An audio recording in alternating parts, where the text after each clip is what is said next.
दोनों आपस में किसी प्रकार से स्वतंत्र नहीं है। हम समझते हैं हे गुरुवर, यदि ये संपन्न वर्ग के लोग भी जैन विद्याओं के अध्ययन की ओर आकर्षित हों और उनके द्वारा जैन धर्म की प्रभावना हो तो सोने में सुहागा होगा और उनकी लक्ष्मी कितनी ज़्यादा मात्रा में नहीं बढ़ जाएगी।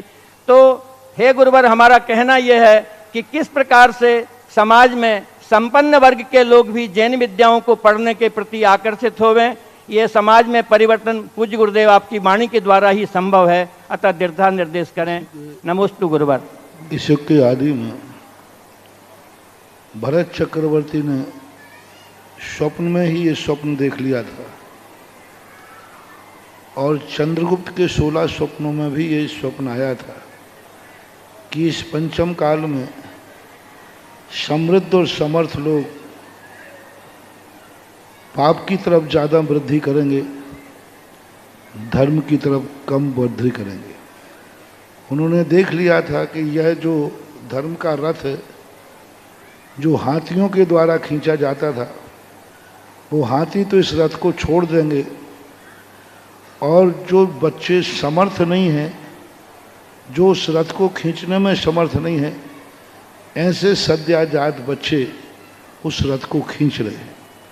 उसका अर्थ यही था सब तरफ से, अकेले उम्र में ही मत लगाना, सब तरफ से था कि जो समर्थमान थे वे धर्म से दूर भाग जाएंगे और असमर्थ लोग धर्म को खींचने का प्रयास करेंगे जितनी उनकी ताकत होगी।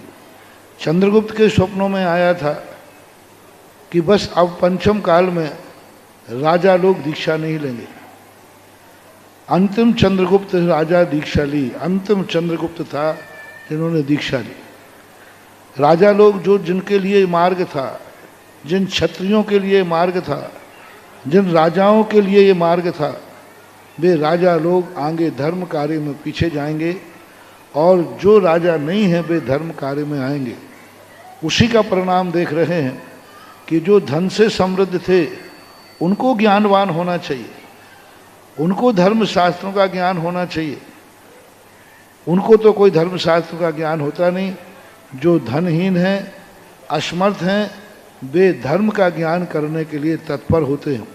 इसलिए लोग धर्म को बदनाम भी करते हैं कि लोग कहते हैं और महाराज देखो जितने पंडित हैं, अभी कल परसों प्रश्न आया था कि महाराज पंडितों के पास धन नहीं होता, सरस्वती है तो लक्ष्मी। तो हम कहते हैं उनसे कि तुम्हारे बाप तो पंडित नहीं थे, बाप के पास कितना था? बाप के पास कितना था? वे तो पंडित नहीं थे। अरे उनके पास धन नहीं था इसलिए तुम्हारे लिए धर्म की क्लास में भर्ती करा दिया। ये जो टाइटल मिल रहा है, ये लांछन इसलिए मिल रहा है कि समर्थ लोग धर्म से दूर भाग रहे, और वस्तुतः ऐसा होना नहीं चाहिए। शास्त्रों के अनुसार राजाओं को ही सर्वश्रेष्ठ ज्ञान होता था और सबसे बड़ा धनवान ज्ञानी कोई था तो हमने रावण का उदाहरण दिया। कहाँ है वहाँ सरस्वती और लक्ष्मी का विरोध? बिल्कुल नहीं। रावण जैसा सरस्वती का ज्ञाता नहीं और रावण जैसा धनवान भी दूसरा नहीं। तो इसलिए ये सब बातें होना तो यही चाहिए। समृद्ध लोग धर्म करेंगे, धर्म का अतिशय बढ़ेगा, धर्म की शक्तियाँ बढ़ेंगी। समृद्ध लोग मंदिर आएंगे, मंदिर का अतिशय बढ़ेगा। स्वाध्याय करेंगे, उसका अतिशय बढ़ेगा। बड़े बड़े सेठ लोग मुनि व्रत धारण करेंगे तो मुनि धर्म की श्रमण संस्कृति की ध्वजा भी बहुत ऊंची फहराई जाएगी। ऐसा होना ही चाहिए।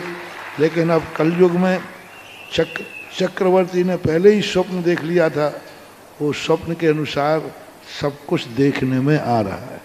महाराज, समृद्ध लोगों के धर्म पढ़ने से समृद्धि और ज्यादा बढ़ेगी या कम होगी? बढ़ेगी, बढ़ेगी। अब कोई कर्म में कोई विषम स्थिति आ जाए, कोई बड़ी स्थिति आ जाए, वो बात अलग है।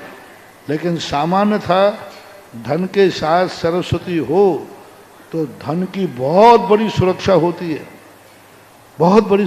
सरस्वती के साथ धन है तो सबसे बड़ा चीज़ तो ये है कि धन का वो दुरुपयोग नहीं करेगा। सरस्वती के साथ लक्ष्मी है तो वो जुआ नहीं खेलेगा, शराब नहीं पिएगा, अय्यासी नहीं करेगा, गलत कार्य नहीं करेगा। क्योंकि लक्ष्मी के आते ही यदि गलत कार्य का भाव हुआ, सरस्वती उसे संभाल लेगी, ये और फायदा होगा।